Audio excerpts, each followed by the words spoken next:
السلام علیکم دوستو، نماز ہر مسلمان مرد اور عورت پر دن میں 5 بار فرض ہے۔ شریعت میں اس کی بڑی اہمیت ہے۔ حضور صلی اللہ علیہ وسلم نے اس کو دین کا ستون بتایا ہے۔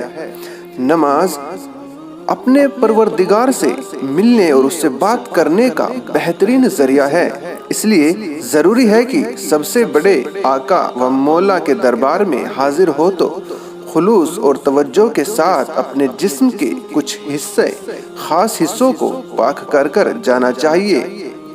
شریعت میں اسی پاکی کو وضو کہتے ہیں، اور چونکہ وضو کے بغیر نماز نہیں ہوتی، اس لیے وضو کو پورے دھیان سے کرنا چاہیے۔ قرآن میں اللہ تعالیٰ نے ارشاد فرمایا، اے ایمان والو، جب تم نماز کا ارادہ کرو تو پہلے اپنے چہروں کو دھو لو، پھر کوہنیوں تک ہاتھوں کو دھو لو، اور بعد میں سروں پر مسح کرو اور ٹکنوں تک اپنے پیروں کو دھو لو۔ حدیث میں وضو کی بڑی فضیلت بیان کی گئی ہے۔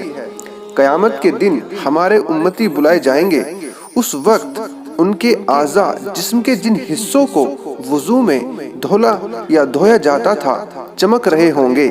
اسی لیے تم میں سے جو چاہتا ہے کہ اس کے اعضاء یعنی کہ جسم کے حصے زیادہ روشن ہو قیامت کے دن، تو وضو کیا کرو اور نماز پڑھا کرو۔ آٹا یا مٹی لگے حصے کے دھونے کا حکم۔ جسم کے جن حصوں کو وضو میں دھونا ضروری ہے، ان میں کسی حصے پر مٹی یا کوئی چیز لگ کر سوکھ جائے تو اس پر پانی بہانے سے پانی کی تہی اندر تک پہنچ جائے تو وضو مانا جائے گا۔ اگر تری اندر تک نہیں پہنچ پاتی ہے تو وضو نہیں مانا جائے گا۔ وضو میں مہندی لگے حصے کے دھونے کا حکم۔ مہندی کا استعمال عورتوں کے لیے سنت ہے۔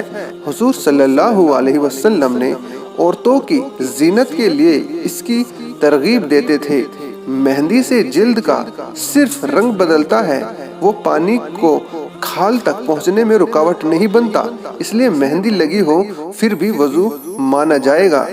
وضو میں انگوٹھی اور بالوں کو حرکت دینا۔ انگوٹھی بھی زینت کا سبب ہے عورتوں کے لیے، اس کا استعمال عورتوں کے لیے درست ہے، لیکن انگوٹھی انگلی پر تنگ ہو تو وضو کرنے میں پریشانی ہوتی ہے۔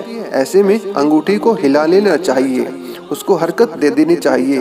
اور اسی طرح جو ناک میں بالی ہوتی ہے، بڑے ہوئے ناخن کے نیچے پانی پہنچانا۔ آج کل ناخن بڑھنے کا بڑا فیشن عورتوں میں پرچلن میں ہے، اسی لیے جب بھی ایسی عورت وضو کرتی ہے تو ان کو چاہیے کہ وہ بڑے ہوئے ناخن کے اندر بھی پانی اچھے سے پہنچائے تاکہ ان کی وضو ہو جائے۔ لیکن اگر کسی نے بڑھا رکھے ہو اپنے ناخن بہت زیادہ تو اس کو بہت ہی چیزوں کا دھیان رکھنا پڑتا ہے، اسی لیے ناخن جہاں تک ہو بڑھانے کی کوشش نہ کرے۔ دوپٹے پر مسح۔